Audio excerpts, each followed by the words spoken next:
It's huge, bigger than a house, with eyes that glow red like burning embers.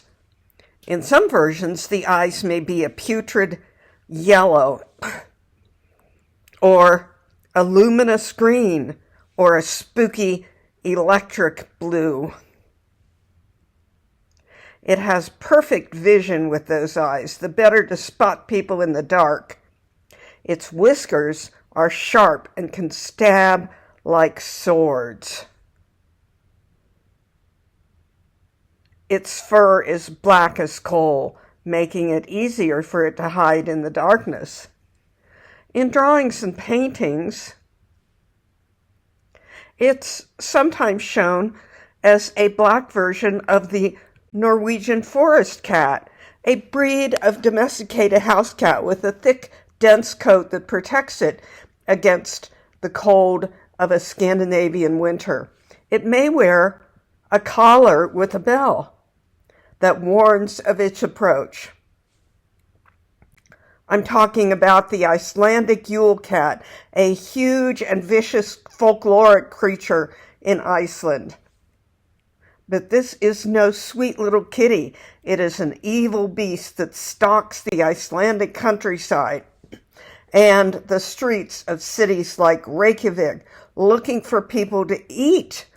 And those people, especially children who have not received new clothing items before Christmas, are its victims.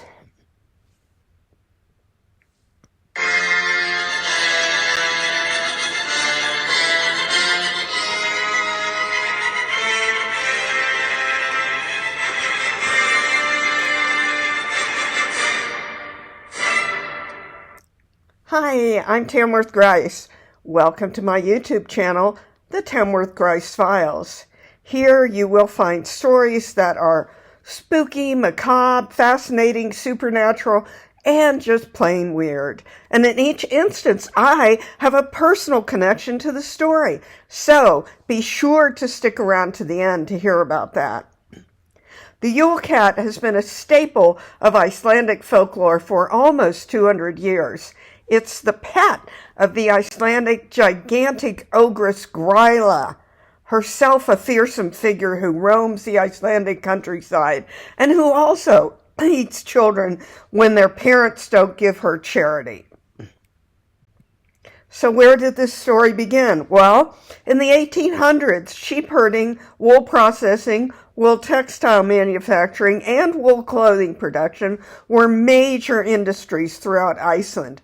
Whole families were engaged in one industry or another, and it's said that the cat was used as a threat for laborers, especially children, to finish the work of preparing wool and creating wool textiles and clothing, both for themselves and to be sold to profit the family before Christmas.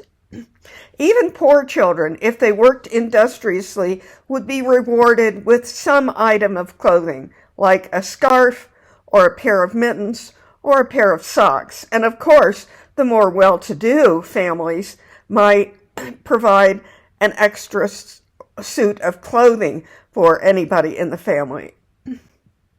But those who were lazy and didn't work could be a potential meal for the Yule Cat.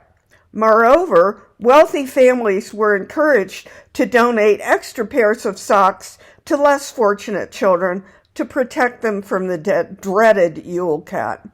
The Yule Cat prowls city streets and country roads on Christmas Eve, looking in the windows of every house in Iceland, or so the legend says.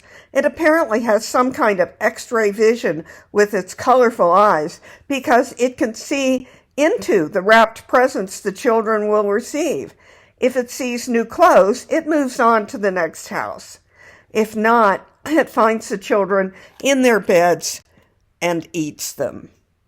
The cat is very well known throughout Iceland. In fact, in 2023, a film about the vicious kitty was released. And 7 years before that, in 2018, a 16-foot iron Yule Cat became part of Christmas decorations in the city of Reykjavik in Iceland. It's also been the subject of songs and storybooks. In Iceland today, many Icelanders decorate their homes with cat-themed items. And now here's my part in the story. Years ago, before it was trendy, I went to Iceland. I arrived in Reykjavik, the largest city, right after Christmas. While shopping for souvenirs, I noticed that many of the stores were having sales on clothing. When I got back to the hostel, I asked the guy who ran the place why this was. He said it was because of the Yule Cat. The tradition of making sure everyone had new clothes at Christmas ensured that every store selling clothing was very well stocked in time for holiday shoppers.